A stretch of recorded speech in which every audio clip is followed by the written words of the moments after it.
Hey guys, welcome back to the Locked In with Ian Bick podcast, where you can listen and watch the full episodes on YouTube, Apple Podcasts, or Spotify, or wherever you get your podcasts from.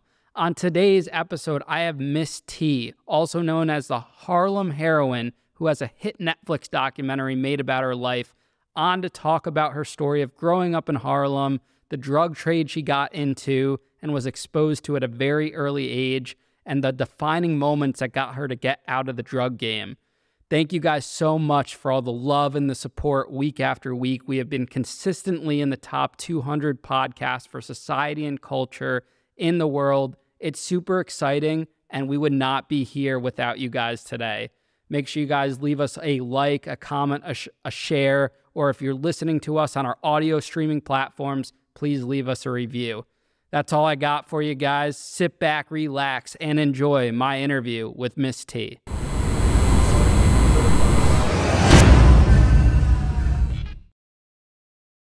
Miss T, welcome to Locked In. You're our second person that's had a Netflix documentary made about them. We had AJ Galante from the Danbury Trashers a few episodes back. And your team sent you your whole story, I think like a month ago. And I'm like, wow, we need her on the show. So happy you made the drive here today. It's great to see you. I love the necklace that says Miss T. Yeah. Question, have people called you Miss T your entire life? Did you get that since childhood? My dad named me Miss T. Is that your legal name? Or? No. Okay, all right. So you just went with Miss T. Yeah, that's my mom. And then when I started writing under Miss T. Okay. But my dad always called me Miss T. My name is Tanya. Tanya, okay. But for the most part, they'll call me Tanya or T. Yeah. Now, was it weird being called like Miss early on? From my dad? No, just from other people. Was that your nickname? No, people recently started calling me Miss T because that's what I started writing under. Okay. And people who always called me Tanya, they now call me Miss T. I love it. It's a great nickname. Yeah. I mean, you've gotten multiple nicknames in your life too, which we'll get into. Yeah. So your early childhood, where are you from? Where did you grow up? I grew up in Harlem. What's that With like? It was fun. Harlem was fun. You know, it was very community oriented, family oriented. So it was good. I had a good childhood, raised by both of my parents. A strict household because my dad was Jamaican. My mom wasn't so strict. She's a Southern belle. But I grew up with good morals and ethics, respect, education. My father didn't play when it came to that. So, yeah, it was pretty cool. What did your parents do for work? My mom was a nurse, and my dad, he did a lot of business back in Jamaica. He was one of the biggest poultry distributors to like hotels and restaurants. He had a chicken farm. A chicken farm? Yeah, so he made lots of money. I didn't really know a lot about it until after his death when my uncle would just tell me stories and stuff, but I knew he would do that. He was a record producer. He was a hustler. Once I saw the barrels in the house, I'm like, oh, Daddy about to go back to Jamaica. And he would just fill it with all kind of stuff, clothes, jewelry, and go down there and sell it. He had a home down there, so yeah. Do you think you got that hustler mentality that would develop later on from your dad? I started recently to be like, okay, yeah, yep. You really started thinking about it? Yeah. Isn't it crazy, like how life goes on, you think and you put the dots together and you're like, oh, well, that makes sense. I got it from that person. Yes. And did you have siblings? Yeah, I have two sisters. I'm the middle child. What's that like being the middle child growing up? I guess it's true when they say the middle one is always like the crazy one or the wild one. So yeah, because I'm the one always, in trouble. But yeah, it was cool. It was cool.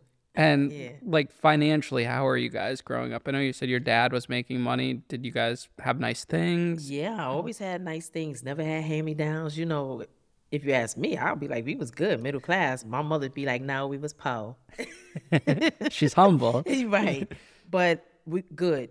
Food on the table all the time. Like people came to my house to eat, or friends would come to my house and stay. So we were good. Yeah. How did that compare your status to your friends that you were hanging out with?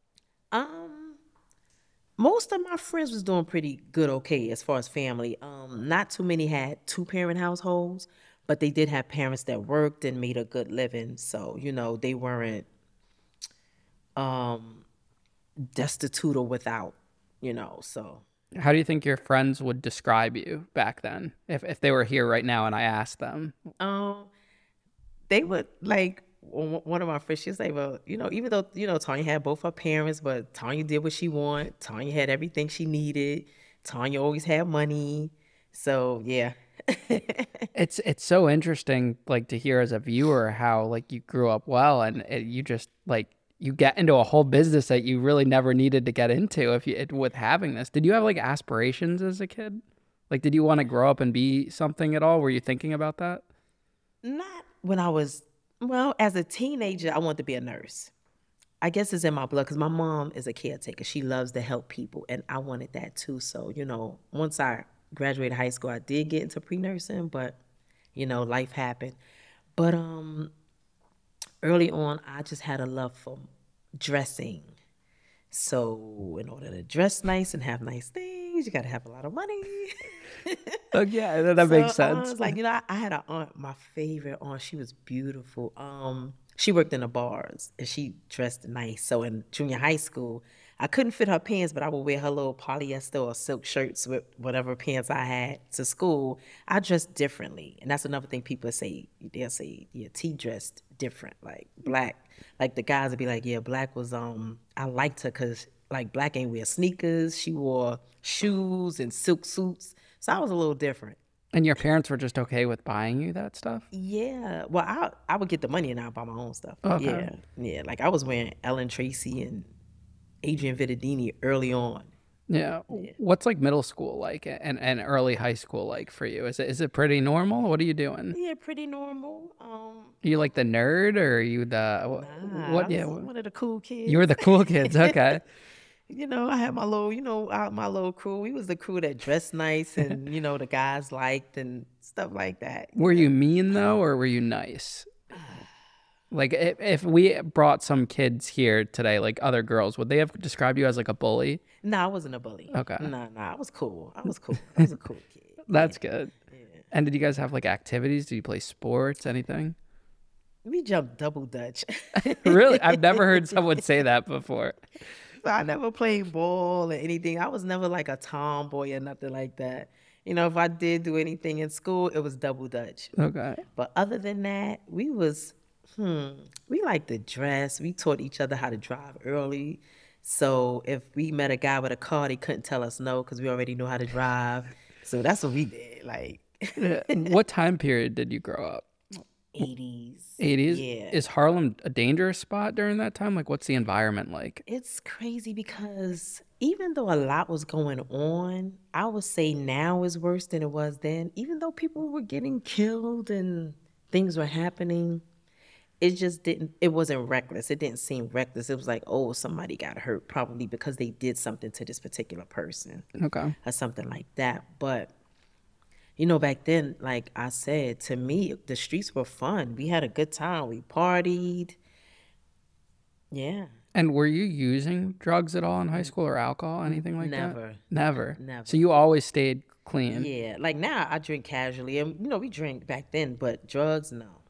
It's always interesting to see how like some people that grow up to become drug dealers are the users and some are just so business minded. Like the brothers who we were talking about that I interviewed, Lyle and Lonnie, they never touched drugs. They were always straight hustlers, came from a good family, very similar backgrounds. Right. And then somewhere along the lines, life brings them in a different direction. Yeah. Now, even today, I can't even smoke weed. Like, I fainted at my family reunion like 2 years ago. It was embarrassing. From weed? Yeah. I did the pen. I won't do the pen. I'm a lightweight, so when I do some edibles, my cousin who's here today, we did edibles one time. It was my third interview doing the podcast early on. We did edibles the night before. I felt so hungover, and this is from weed. It was so bad. Yeah. I was like drowsy. I couldn't do it. Yeah, I can't do the edibles. Like, so I kind of just stay away from it. My body just can't tolerate it because I'm not a smoker. So yeah. Was there anything like traumatic that happened to you in high school at all? High school, no. It was later on, me being in the streets where things took a turn. All right, so let's get into that. You do go to college. Yes. So where does it turn? Where does it start to turn then? Because you had a plan. You're going to college. You're becoming. You're going to school to become the nurse. So. Yeah, I met this guy. Oh, it always starts with a guy or a woman. Relationships. Yeah, I met this guy who was in the street and he had lots of money. And he was even giving me money to pay my school tuition. And I don't know, back then, I don't know, maybe I thought I was rich and I didn't need school or something like that. I was like, yeah, this is it. So, I met him, moved in with him. I acquired certain things when I got with him, like places to stay, cars, and money. So, yeah, and that's when I kind of like quit school. I ended up getting pregnant. And how old are you when this all happens? 21. You're 21. Yeah. Okay. And did you know what he did for work when you got involved? Oh, yeah. Because I had already gotten to the life when I was like 16. I had started selling dust when I was like 16, 17 years old. You were selling dust at 16 or 17? Yeah. How does that even happen? Because I had an uncle that was selling dust. It was a particular street in Harlem, 123rd and 7th. And it was like so crowded with just people selling everything. And it's like, damn, I want to do that. So I was like, yo, let me get some of that. So he gave me some bundles. It was called Dynamite. And I went to 123rd and sold it. And I was like, okay, I like this. It was, I don't know, I guess it was just something, wanting to be a part of something. And then it's like, okay, having more money. So I got a couple of dollars from that. And I was like, okay. And he ended up getting killed. The boyfriend? No, my uncle. Oh, your uncle got killed. And he was only 19. Wait, your uncle's 19, you're 16. So is he really an uncle to be 3 years apart? Is that? They're my cousins. Oh, okay. It's two brothers. They're my cousins. But back then they seemed so much older. And me and my sister be like, he was only 19. Like, it was just crazy because back then you had guys in the street that were doing things as far as selling drugs. They seemed so much mature, so much more mature, like real businessmen. And they were, doing these things. They seemed so much older because it's like, okay, they look like they know what they're doing. But yeah, he was only 19. It's like, damn, my aunt lost a baby, like a teenager. Wow. And when he passed away, I attached myself to his uncle. Now, he's the one who, like, I always say he's the reason why I am the woman I am, him and my dad, because they were tough and they taught me to be leaders. And, my uncle made me feel like a boss. So when that uncle got killed, that's when crack was coming in. And it was crazy. I've never seen anything like that. I've never seen people go crazy over a drug like that. We didn't know what it was, but the money was coming in. I mean, it was just bananas. Like, we couldn't get the supply out fast enough for the demand. So he had to hire more and more workers to cut up and bottle up and stuff like that. So it was crazy. So I was working, with him and making, money. And then I ended up meeting my daughter's father now. I don't know if you guys ever heard of Fritz. Fritz is a guy, a big drug dealer from Harlem. He was called the Consignment King. I'm sure you know what consignment is. Yeah. I always say that he is the one that created bosses. Like, he could create a boss. Like, if you wanted to be a boss, he could make it happen for you. He had access to thousands of keys of cocaine. And he supplied, whether directly or indirectly, he supplied everybody from New York to Philly to wherever. And my friend was his niece. And we would go down there. We was like, yo, we gonna go down 12th Street and get some money from Fritz. He would give us money. We could throw free bus rides and stuff like that. So one day he was like, somebody like you. And I was like, yeah, I know who it is, because I seen the guy in the house. So, but I didn't really like him because he dressed funny. He wasn't the usual, jury and stuff like that. But I loved the way they moved because they didn't look like drug dealers. And we started talking, and he seemed to be a nice guy. But at the time, I had a boyfriend that was a little dangerous. So I was like, listen. But that relationship ended, and this one started. And yeah, that's how that happened. You were just going from drug dealer to drug dealer. Yeah, kind of, sort of. Wow.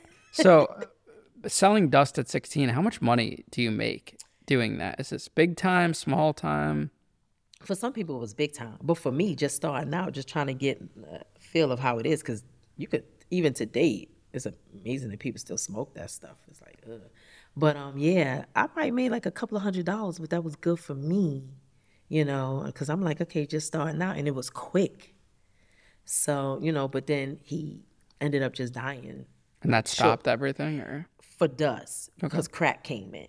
And then we was on a roll. Was it normal for a woman to sell drugs during this time period? Yeah, because, I learned that before, of course, before me, like you had some real heavy hitters as women in the 70s, like they came from 116th in Harlem. So there was some women doing their thing. We never really hear about that Yeah, stuff. you don't. You hear about the men in that time Right, period. right. That's interesting that there were so many women. And did you aspire to be like them once you started selling? No, because I didn't even know about them until as time went on, later on, and even just recent, finding out different women. Because there's no internet back then. Right, right. You just got maybe old pictures here and there someone will put up. And I think that's why a lot of people gravitate to Miss T's story, because it's like we never had it told from a woman's perspective, you know. But yeah, it was definitely some women out there, and behind a lot of those men that were getting money, there was a woman behind that was making things happen. Like holding them down Yeah. and being the business minds. Yeah, or even connecting them to who was doing it. How are the police reacting to this new, crack era and what's coming in? They didn't know what crack was. That's why the charges wasn't, they would pick somebody up with this stuff and let them go, from what I was hearing, because they didn't even know what this stuff was until, later on. But yeah, they knew something was going on by the behavior and the reaction from those that were smoking. Like, they were going crazy. They were stealing everything. They were selling themselves. They were, you could pay a crackhead to take all your clothes off and run from this block to that block, and we'll give you, and they were doing it. I've never seen anything like it. And it's like, when I think back about it, it's like, oh my God. And when I did the Netflix documentary, even though I knew some of that stuff, just looking at it, I'm like, oh man, the devastation that it caused. And that documentary, it's really true. Like, the government, I mean, you can't look at it no other way than the government setting that whole thing up and putting it in certain communities, just for that purpose. And it's just sad. And we ran with it. Those who sold it, drugged it, they didn't really know. They knew it was something that was bad probably, but that was a way that people use to feed their families and stuff like that. Did I have to go out there? No, because I had both parents in college. I was good. But greed, that's something. So you think that was your biggest proponent? Oh, yeah. I didn't need to do that. So it was all just... I didn't need food. No.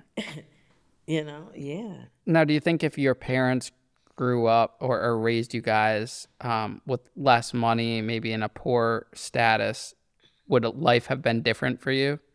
Because maybe you already gotten a taste of like the nice stuff and that wanted you to have more. But what if you never had that taste to begin with?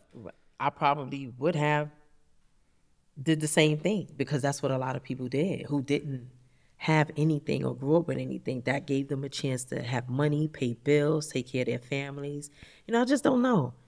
Maybe, maybe not. I probably would have went, I was in it because I was greedy and I loved money and I just wanted more and more, and to be a part of this game, Did you ever get tempted to try the drug? I know you didn't, but was there any temptation?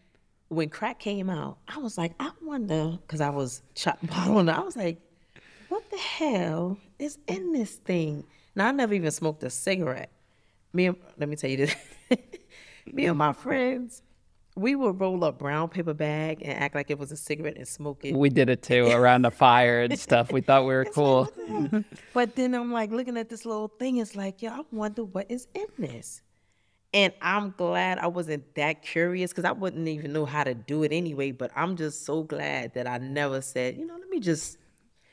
But I did wonder, because I'm like, why are these people going crazy? Because I've seen bosses start getting high, because they didn't even, because everybody in the game, they either smoked weed, they probably smoked a little dust, even sniffed a little cocaine. It didn't do anything. Crack was different. So I've seen people who were bosses started to get high and kind of Are people went dying? down. Are people dying from it at that time period? No. No one's dying from it. So it's safe in that essence during that time? Yeah. I mean, you could, I guess, depending on how much you smoke, but I don't recall anyone dying back then from it. So no one was really like raising too many flags about it. Right. Okay. No, they was just going crazy over it and selling everything that they could to get it. All right. So you leave the baby's father to go to this new dealer? No. I left this guy. I ended up having a baby with this one. With the new one? Yeah. Okay. So what happens next in the timeline? Everything's good. And This is early 20s? Yeah. Okay. 21. Yeah. So, we get together. Everything, life is good. I'm just driving around, or I go shopping, I hang out with my friends. I'm just living. Yeah. And then, but it was really short, because in like February of 91, he gets locked up, supposedly for a murder that happened 3 years prior. It wasn't like he was hiding or running. So to this day, I'm still working on his case. He's still in prison? No, he got out in 2014. He did 23 years, and then he got deported to Barbados. That's where he's at now. Mm-hmm. But I'm still working on his case.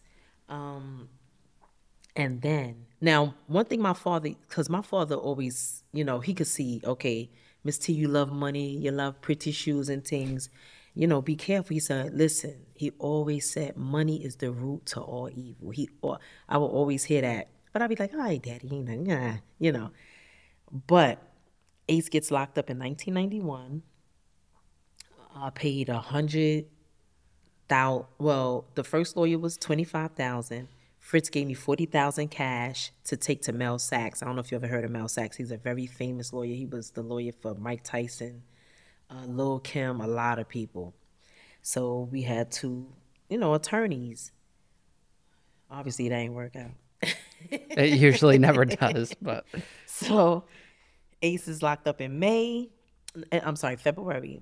So then May comes around. I get a knock. Now, I'm doing business out of my mom's apartment because I'm like 6 months pregnant by this time. I was real sickly. So I took over. He left everything to me to take over. The whole drug business, everything. How much is it worth, would you say? I mean, it was worth a lot because, they had, they were the plugs. Everybody went to them. Like, Fritz had his thing. Ace had his own thing. And, he had money out there where I could collect almost $500,000 a week. That's a lot of money. You're right. All cash. Yeah, all cash. So, and then I had keys of cocaine that I was selling. So I did a lot from my mom's house. My mom didn't know. My dad is in Jamaica. How does your mom not know that you're moving bricks? My mom's is a nurse and worked doubles. She not about that life at all, what I'm doing. She just working. Now, she saw that I did buy a safe and put it out. So you're keeping the money in the house? Now, this is how I live on Fort Washington. I have an apartment on Fort Washington Avenue. Mm-hmm. So every so often I would take money, take it up there. But then sometimes I get lazy. I'm just in the house, but it's in a safe. And you're pregnant. I'm 6 months pregnant. This is a wild scene. Like that you're pregnant, hustling out of your mother's house. Your husband or boyfriend just go to prison. And wow. Yes, it's ridiculous, to be honest with you. So. Okay, I get a knock on the door in May. My brother-in-law comes. Well, I knew he was coming to get some money. Okay, get the money, go ahead. Only a few people knew, or Fritz told me to buy the safe. Because being that the Ace is locked up, whatever he get, he gonna split. He was like oh God. I probably would never meet anybody like this person, this individual, and everybody who knew him, I say the same thing.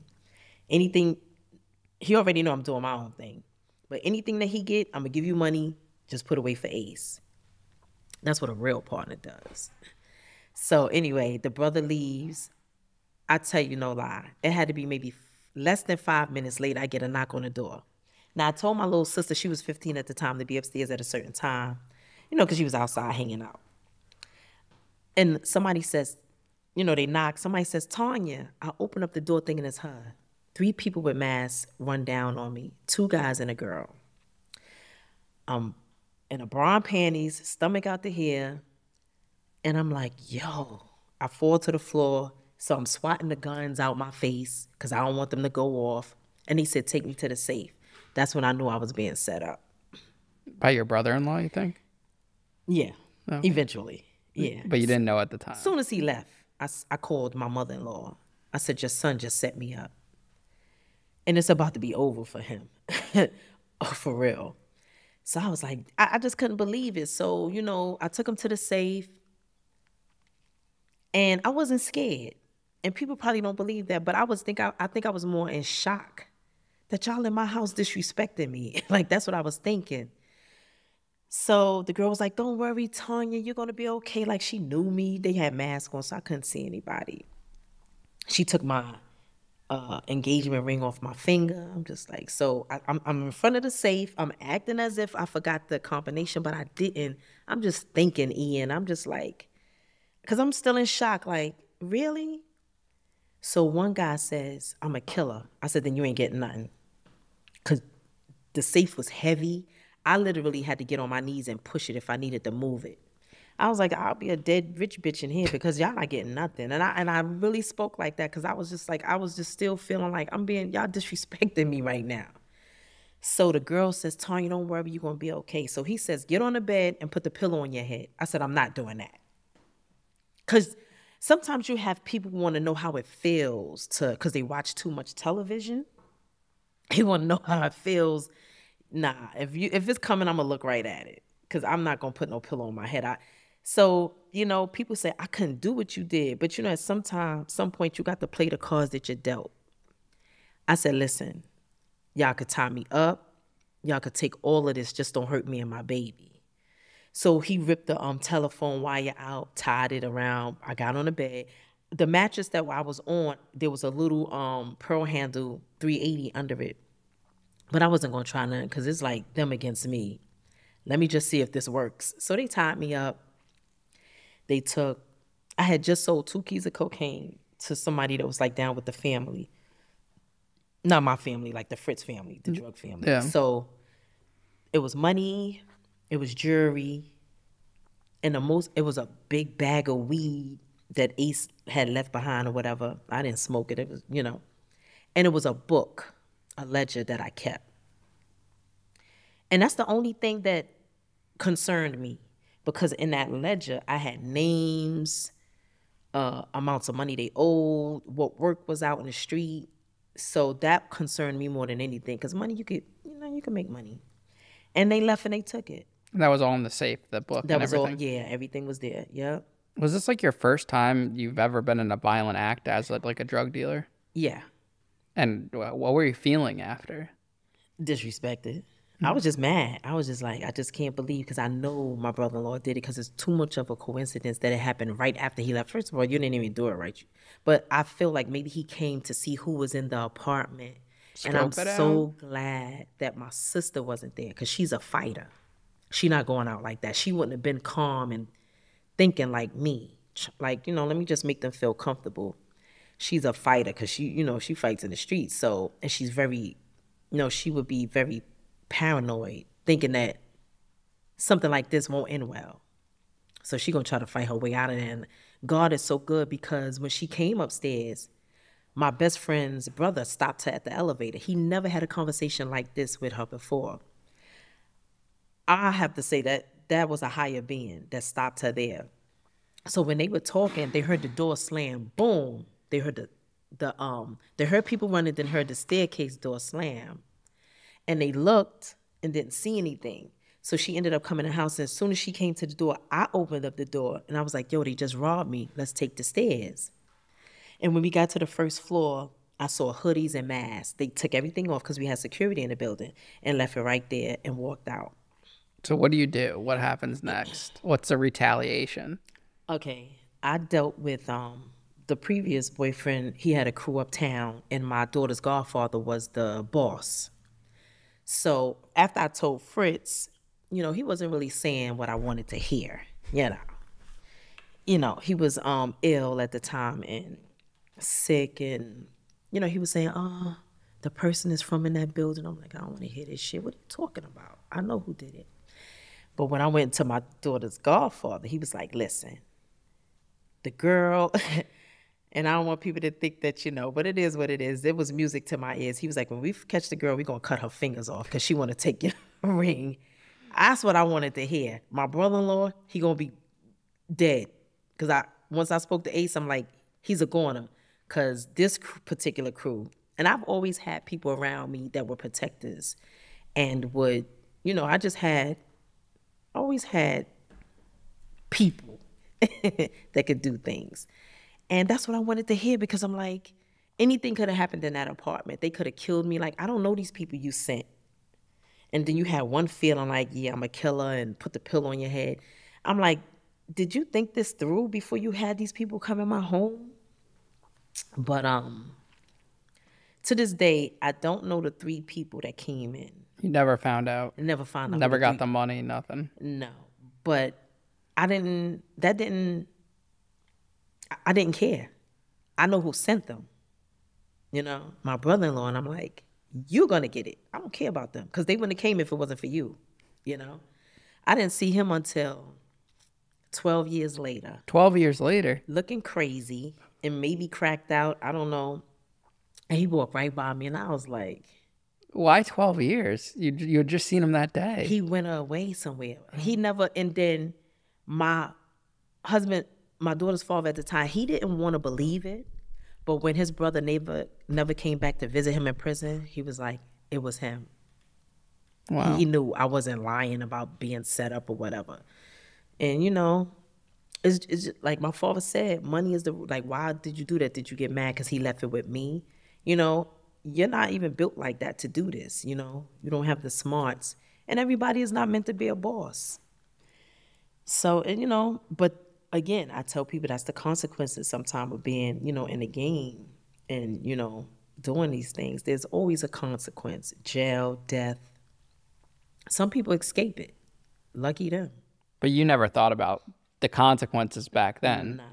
Now, did you like the power? The power of being connected, knowing that if you wanted someone hurt or anything, like you could call up people, you had access? Yeah. That's all me and my sister, all we had to do was make a phone call. That's a lot of power to have.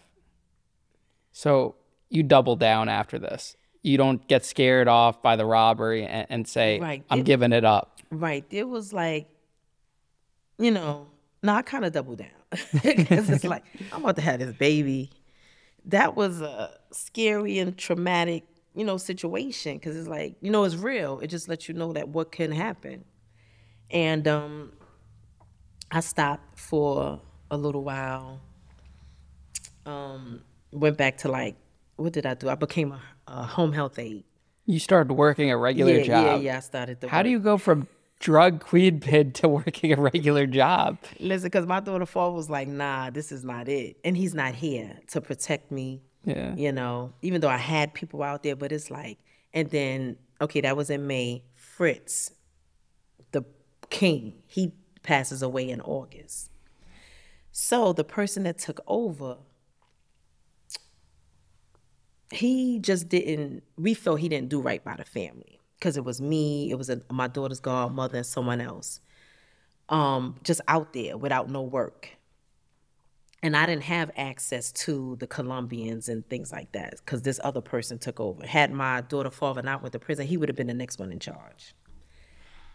So, my daughter godmother was like, yo, I want to introduce you to somebody. So I met the guy.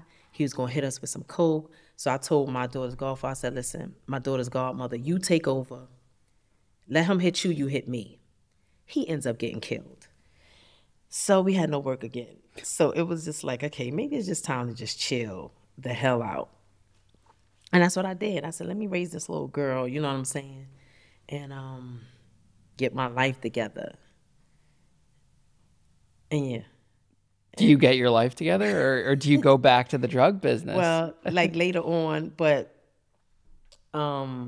me knowing people and being involved with certain people, that was 91 that happened. Everything was going all right for a few years. That old boyfriend, he had a crew. And in 1994, a friend of mine, 50 Cent, he was from my block. 50 Cent, the real 50 Cent. No, the original 50 Cent is from Brooklyn. Okay.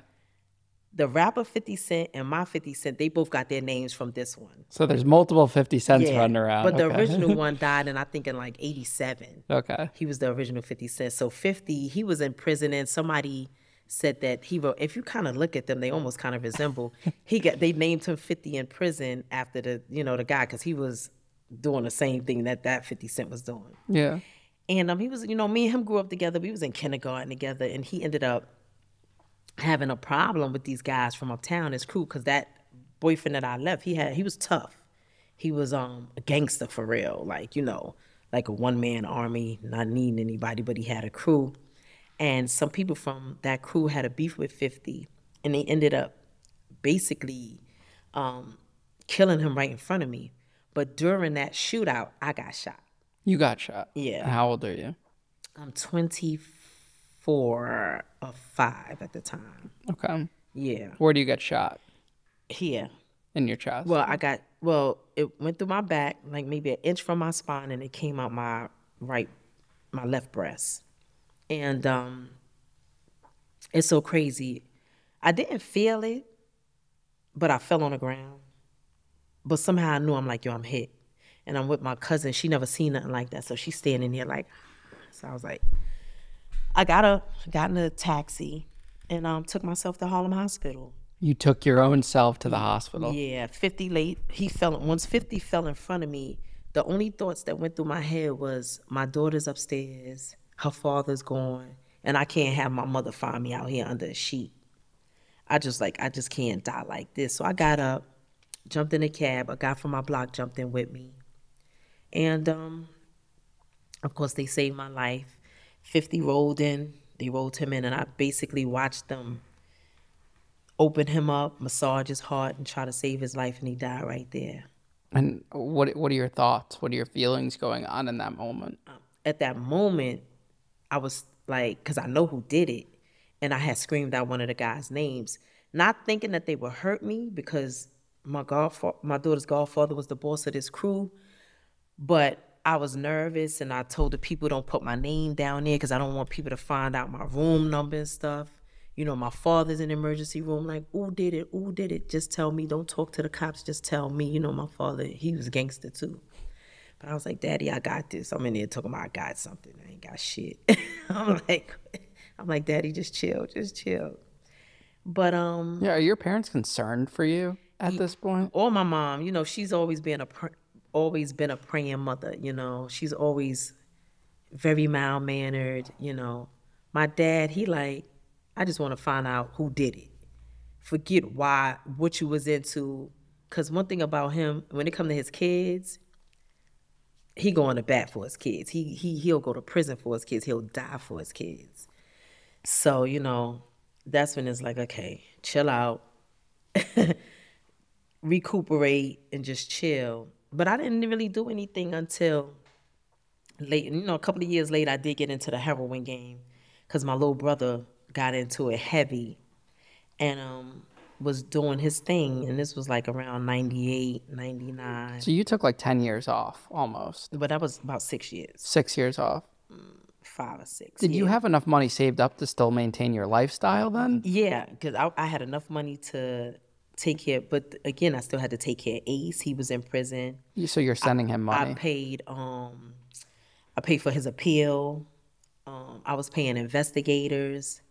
So, money going down. And then I had to end up, I had rent to pay. I had 2 apartments. I had 3 apartments. I downsized one, and then ended up letting one go.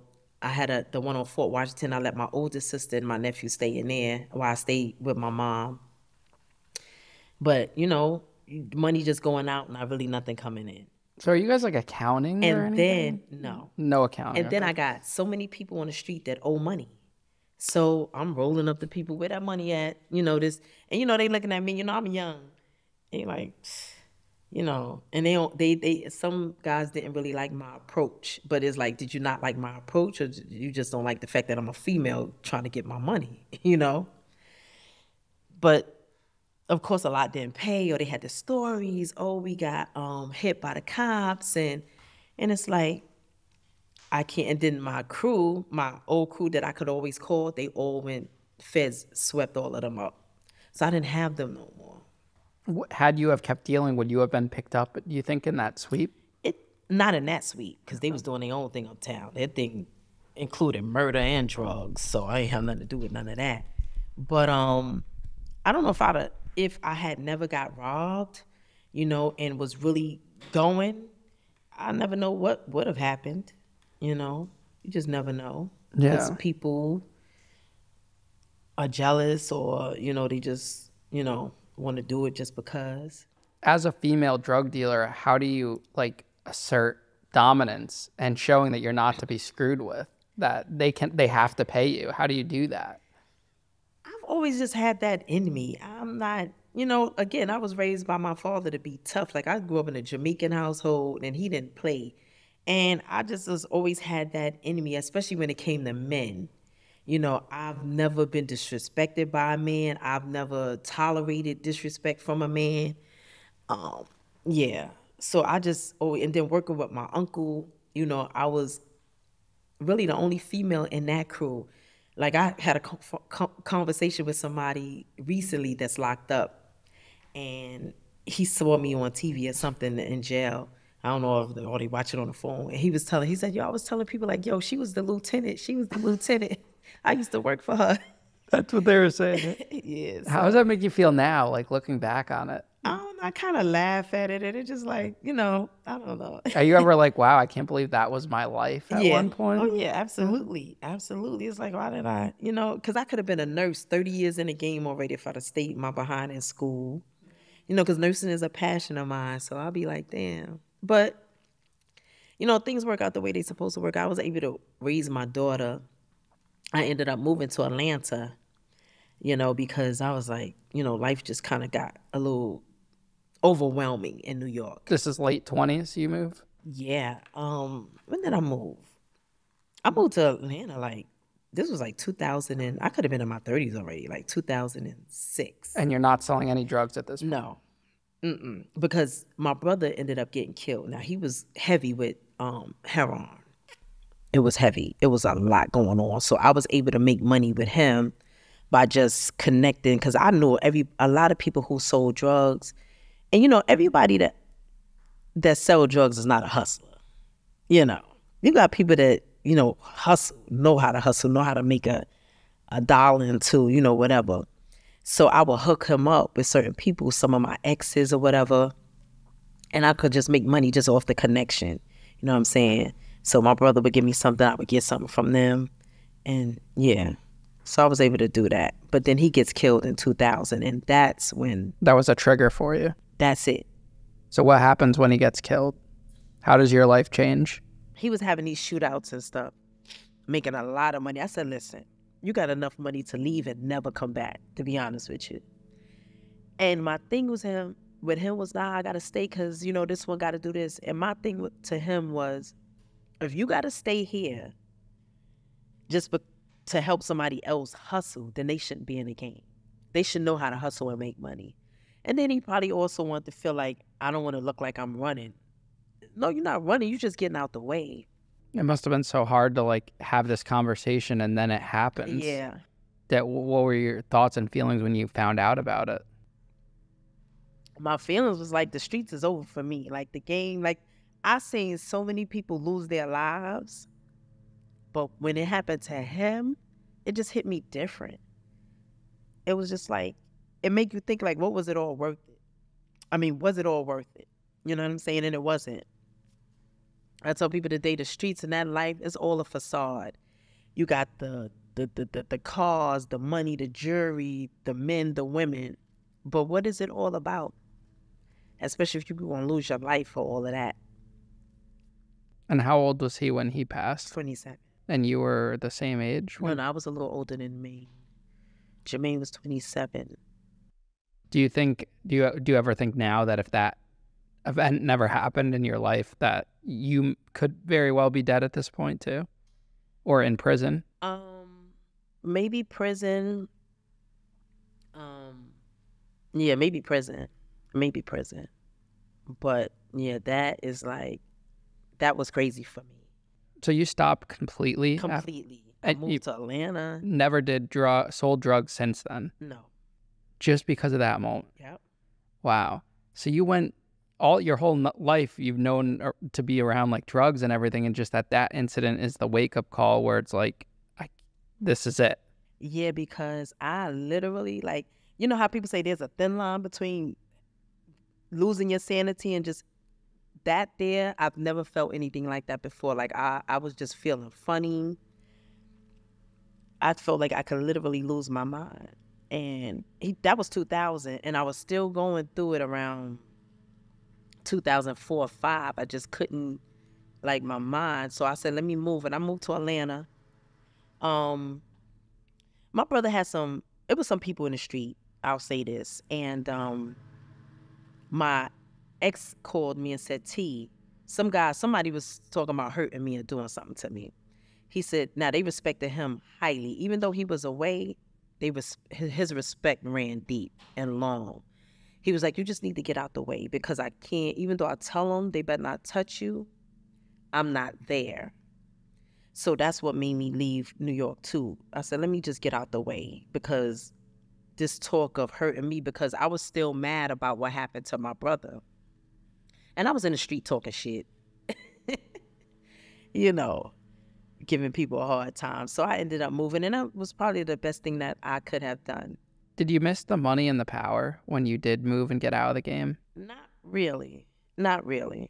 Not really. I was just happy to be alive, get my daughter out the way, and that's it. I didn't even think about that because with him gone, I didn't want nothing to do with none of that. Did you ever watch the TV show Power at all? I love it. I love Power. We watched it in prison all the time. And, you know, in the ghost season where Lorenzo is in prison and Monet is running the streets. Oh, okay. Was that kind of like the dynamic when your boyfriend was in prison and you're out there running like the empire or whatever he left you? Was that the dynamic? It's so crazy because Eve Rivera, you know, me and him was good friends. He's 50 Cent's, like, they're like brothers. I don't know if you know Eve. He do a lot of music videos, but he also produced the Power that Mary is in. But he used to always say, like, you're the real Tasha St. Patrick. I could see that. Yeah. He said, you're the real Tasha St. Patrick. He was like, yo, we got to do something with you. And it's so crazy. Somebody hit me on YouTube. They was like, Miss T, you should have played that role. Miss T, you should have. They think I should have played the role of Kanan's mom. Okay, I could see that, yeah. Yeah. But I could see you as Monet, too. I think you would have killed it at Monet. People always say that, but yeah. So how do people find out about your story then? If it never ended like in a bad way for you on a personal level, how did people start to find out about it? Because in 2006 and 2007, I started to write my book. And I called Jermaine's mom. Because me and Jermaine, we wasn't blood. But I knew him from the age of 15 up until he died. He was my sister's boyfriend when they were young. But we were like this. We were family. So I called her and I said, listen, I'm writing this book. She said, T, do whatever you got to do. I know you love my son. Because it's amazing how therapeutic that when everything is here, just by putting it on some paper or typing in a computer, like, it just feels like it's there. It's not here anymore. You know, you're just getting it out. So I ended up writing a book. I didn't publish it until 10 years later, 2015. And people read my book. And then I have a YouTube documentary that I did in 2019. And it's like over 3 million views because I have it on 2 pages. But one page in particular is like 2.7 million views. And it just went crazy from there. That's how the people from Netflix who did the documentary found out about me. They ordered the book, they read it. And they was like, wow. Like, why do you think you had to write the book? Therapy. And also, like in the introduction of the book, I got a copy, I'll show you. I state that I need people to understand that street life ain't what y'all thought it was. You know, like I said, them cars, the jury, the women, the men. But behind the scenes, we getting tied up and robbed. We getting killed. You know, families are being destroyed. So I needed people to understand that it's more to life than that. Like, that shouldn't even be a part of our lives. It's just unfortunate that in the urban communities, we gravitate to that because we see the money and we see how much money we can get from it. But what does it mean if you got a whole lot of money in a safe somewhere, but you dead? You know, somebody's killing you over it. It's not worth it. Were you ever worried about like the legal ramifications of telling your story? Because you avoided prison or an indictment or anything. Were you ever worried about that? Not really, because in my book, I was able to use real names, and I reached out to everybody I wrote the ones that was locked up in the feds, and they was like, T, do what you got to do. Or they would be like, Black, go ahead, do it. And I was so happy that they gave me their permission to do it, because, you know, the authenticity of my story and what I put in there, and because I was able to use these names, people like, damn, like, she for real, like she a G, like, you know what I'm saying? And the people that's in the book are real and very well respected. So I think that's what gets it. And even my documentary, I had one girl, she was like, girl, I watch that every week, like Law and Order. I was like, what? Now, did you like consult a lawyer about like possibly getting arrested about any of this, or was the statute? Right, because I kind of already thought the statute of limitations, I sold drugs, I ain't killed nobody. Yeah. And then now, had my brother-in-law, had I did, you know, have him killed, I would have probably rethought writing that part or even putting that in there. But I said, look, you know, look at how it worked out. I seen him 12 years later. I could curse on here? Yeah, of course. Fucked up. You fucked up. You don't have no money. You did all that for what? When I could have looked out for you, or we could have made something happen. But you did all that for what? Yeah. You know what I'm saying? So I got more gratification at seeing him like that than killing him. You know, and I'm glad I didn't, because I don't have that on my conscience, you know. Well, you'd also probably be in prison now to this day. Yeah, if probably. Usually they get found out about and they're convicted. And right. So that's good. At least you wouldn't be here at the interview. Right, with Ian. Now, you were donned like a pretty, you know, well-known nickname for this whole time period, or for your story. What is that nickname, and how did you get it and first find out about it? Oh, what, Harlem Heroine? Yeah, yeah, it's a great name. Yeah. But they put in like parentheses, like, so it's like heroin a little bit. Yeah. Right. Well, my editor came up with that, because it was Lady Heroine. Now, Lady Heroine came from, I was out in Harlem, and these guys from Queens was up in Harlem hanging out. And, you know, they was looking at me, you know, I had a long white fur coat on, jewelry, and they was like, you know, what you do for a living? So I ain't do nothing. They was like, yo, this Lady Heroine. So they called me that, and to this day, they call me that. And I met them like in the 90s. And I said, wow, look how things happen. So Lady Heroine was the name of the book. But then my editor was like, nah, your story is about Harlem. It's going to be Harlem Heroine, my love affair with street life and the men who ruled it. So he came up with that whole thing. So now people call me Harlem Heroine. If it Miss T, Harlem Heroine, Yeah. wow. I mean, it's interesting. Yeah. So let's talk Netflix now. You publish your book, you do this documentary on YouTube, Netflix reaches out. What's that whole process? What happened? Yeah, they reached out maybe around 2017 or 18. They reached out. They said that we read your book, we saw your documentary. We're going to order the book so we could just read more, you know, because there's always more stuff in a book than it is, you know. So they did that. And then in 2019, they called me back. It was another producer because the other one left. So I guess the notes or something was still there, because I forgot all about that. I got the phone call. And I taped in 2019. And it was a good experience. So they told me who the other people, Freeway Ricky Ross is on it, and some other people. So I was like, okay, so we taped in 2019, but then COVID hit. And I was like, when is it coming out? When is it coming out? So I could tell people, you know, I want to see myself. So then in January of 2021, that's when it aired on Netflix. And what happened once it aired? And it was really cool. A lot of people watched it, you know, more notoriety. I still have people like this guy from a barbershop. He was like, yo, me and my mother just watched you last night. So, you know, it was real cool. Sometimes I still have this humble thing, you know. And, you know, one day, you know, me and my sister and my niece was walking the street, and people like, yo, sis, what's up? I watch you. My sister was like, you know what? You kind of a big deal.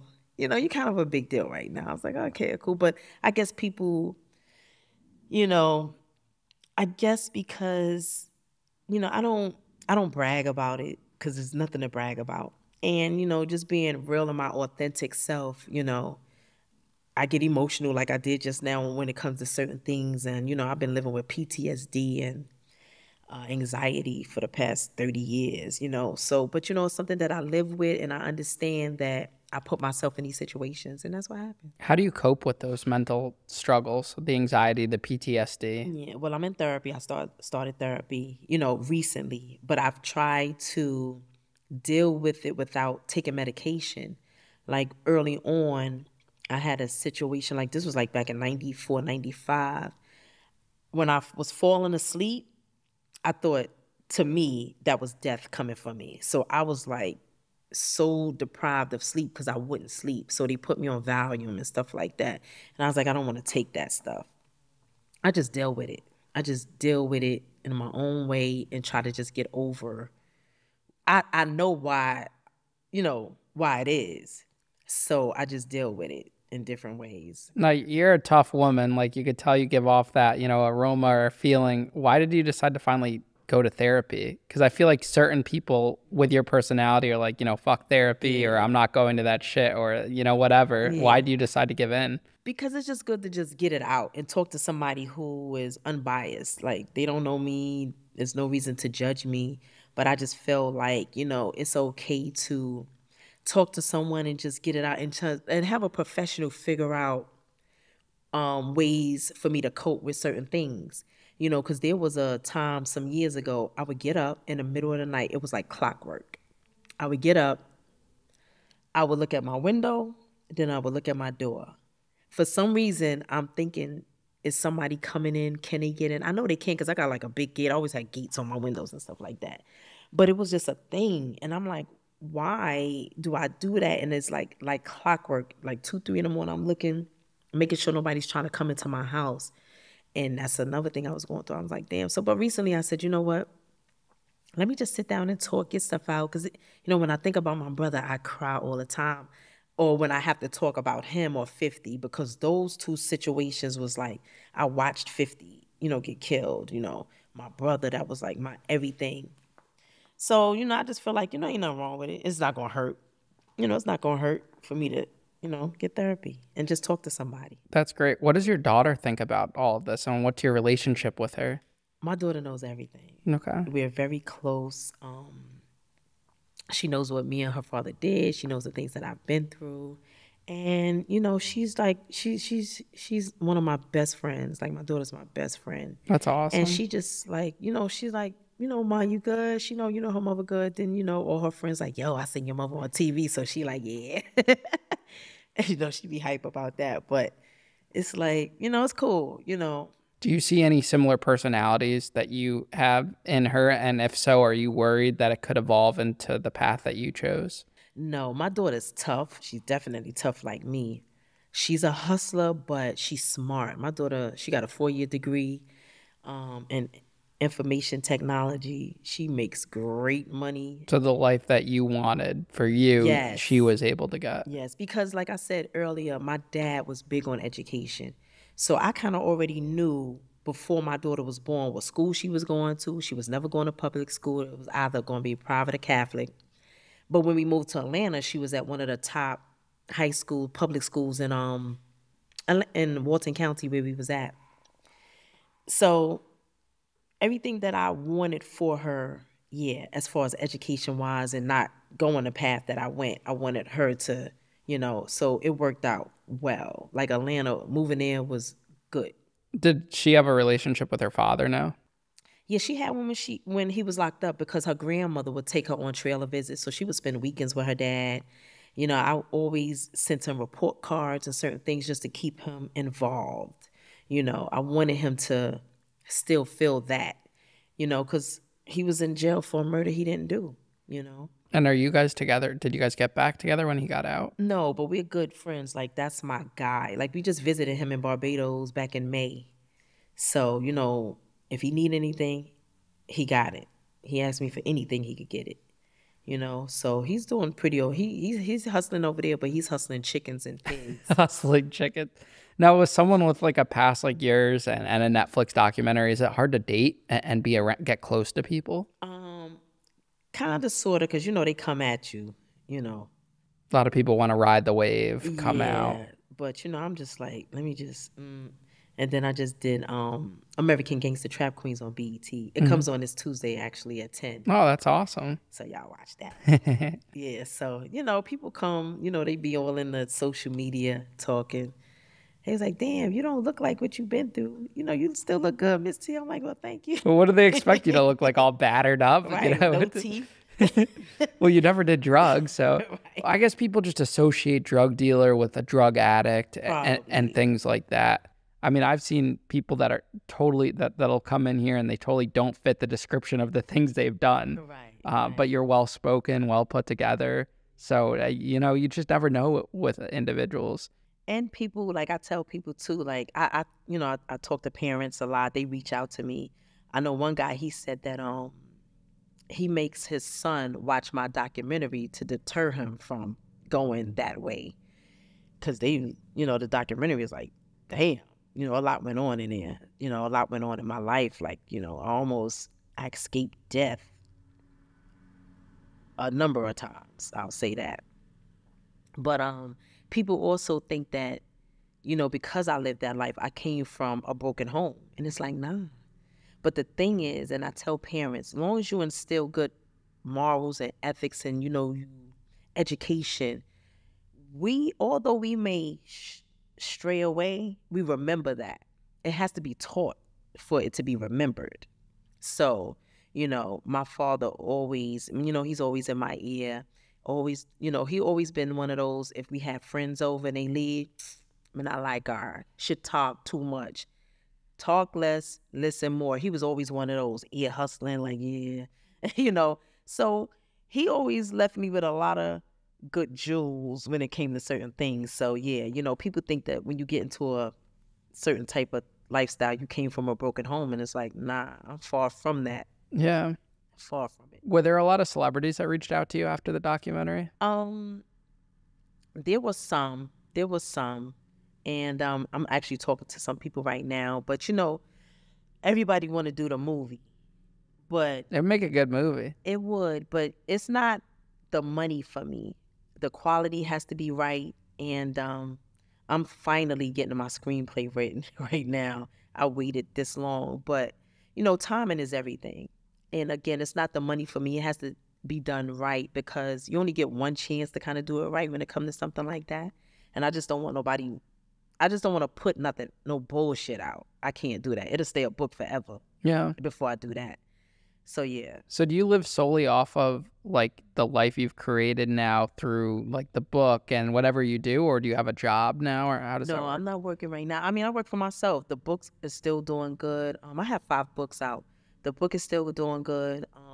And I'm guessing you started the publishing company because of the books? Yep. Okay. Yeah, so I publish all my books.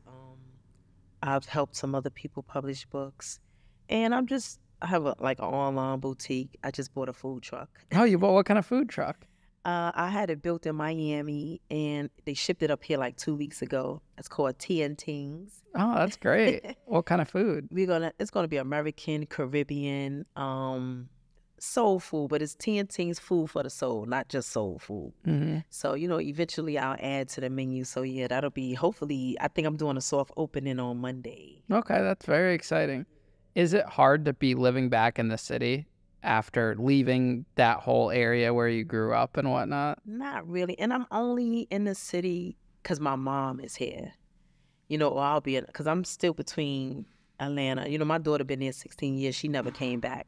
Mm-hmm. And I'm still back and forth. But, you know, as long as mom is here, because that's my rock. That's my baby. So, you know, I got to make sure she good. But, you know, my mom is good, you know, health-wise and everything like that. Is she proud of the woman you've become? Yeah, she was like, okay, Tanya doing, you know, she always be looking at me like, what you doing now, Tanya? Because my mother mad country. What Tanya doing now? What's she getting into? I laugh at it because it's like, I ain't doing it. I'm doing good stuff now. I'm doing good stuff. You know, I help people. I gave out college scholarships last year to students that was in nursing school or becoming an attorney. One of my students graduated in May. So, I try to give back in some way, shape, or form because God has blessed me over and over. So I can't do nothing but try to do good things. Yeah.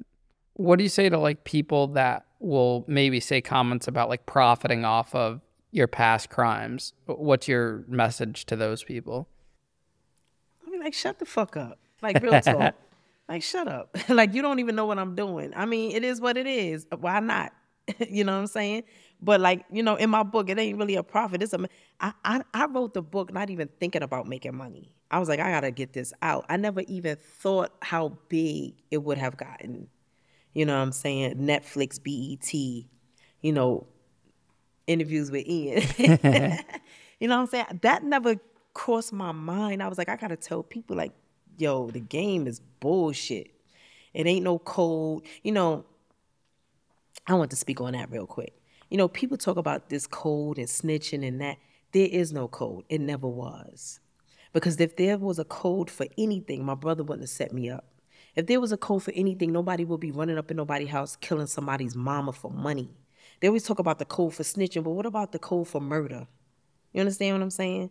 So I hate to hear, it seems like the only people that talk about a code is the ones that got caught and told on. Then they create all these rules. Right. It like ain't in no rules, prison, baby, because I want to know the author. Yeah. Where that book at? Yeah, no, you get to prison and they create all these rules. And these are all coming from guys that are in prison. Right. That's when they create it. They get mad at me all the time on YouTube. I don't give a fuck. Because it's not one. Don't try to create something that's not there. At the end of the day, there's a level of expectation. You would expect that my man won't tell on me. You would expect that my brother-in-law won't set me up. Or you would expect that nobody would be that jealous of me to send somebody in my home. There's just a level of expectation. There is no code. Yeah. Now, if you could go back to your 16-year-old self before maybe you even started selling drugs, what would you say to her? I would say to her, if your plan is to go to college, get some type of degree or my nursing degree, I would stay the course on that because I have everything. I have my mother, I have my father. My mother cooked 6 days a week. We never went without food. I would say that, like, you got it good, girl. Get your ass off 23rd Street and go back uptown. That's what I would say to her. Yeah. And what's your message now? Like, what do you want people to take away from this interview? That, those of us that get into these situations, we're not all bad people. We didn't all come from broken families or anything like that. We are just sometimes good people that do bad things or get into situations. But I would say that take my life and my story, and show your kids, or yourself and be like, listen, that's not it. Because I had a guy reach out to me. He said, Miss T, I live in Baltimore. I just bought a 3-bedroom house. He's like, but shit is rough. He said, and I think about going out in the street, but your story humbles me. Oh, that made me feel so good. For, men, they look at my story like, damn, as a reference to not do this or not do that. You know what I'm saying? So that makes me feel good. I always say, if God or whatever higher power put me through everything that I went through for that sole purpose to write that book, do that documentary, and put my story out, then it was all worth it. My brother, if my brother had not got killed, none of this would be going on. There would be probably no book. But that is what broke me. To inspire change. Do you reflect back on at all about like how you made it through that life, like unscathed in a way? Maybe not emotionally, right, but physically, you're here, you're present, you have your freedom. That's got to drive you and keep you going. I'm reminded every day about it, because I've, it's always in my face, whether it's TV or, via social media or somebody coming up to me or even the scars, you know what I'm saying? So I'm always reminded, I'm always thankful and grateful that, so many people didn't make it out. And I know a lot of people who didn't. Like, I lost a lot of people. And it's like, damn. And that's another thing I tell people, like, was it all worth it? Like, Nah, I lost too many people. Like, people be like, damn, it's crazy that you just got your mind, that you're sane after all the stuff that you've been through. And like 91 was one of the worst years, 91 and 92, because I lost so many people. I got robbed. You know what I'm saying? And it's like, damn. It makes you think. And I'm thankful for the small stuff, waking up, you know, having my, you know, all my faculties and everything like that. It's like, people pray for the wrong shit sometimes, you know?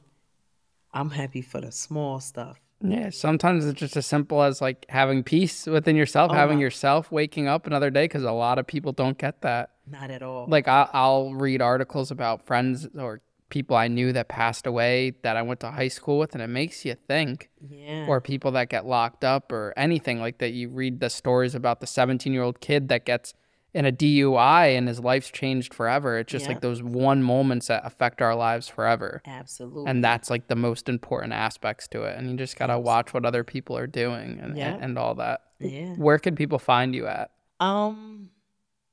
If you Google Miss T, everything pops up. MSTEE, or on YouTube or on Google. But I'm on Instagram, Harlem Heroine, all one word. I done been hacked 3 times. So it's always a variation of Harlem Heroine. Yeah. Well, we'll put it in the bio for you too. Harlem Heroine. That's on Facebook, Instagram. And and they could follow my food truck page. I'm gonna start uploading. It's at @T_N_teens. But that's where I'm at. That's awesome. Well, Miss T, thank you so much for coming. Thanks for the conversation. It's been a great time, and looking forward to seeing you become even more successful and trying the food truck. We'll have to come out and check it out. Right. And my website is www.shesmisst.com if they just want to look at my books and order. So Sounds good. Thank you. Thank you.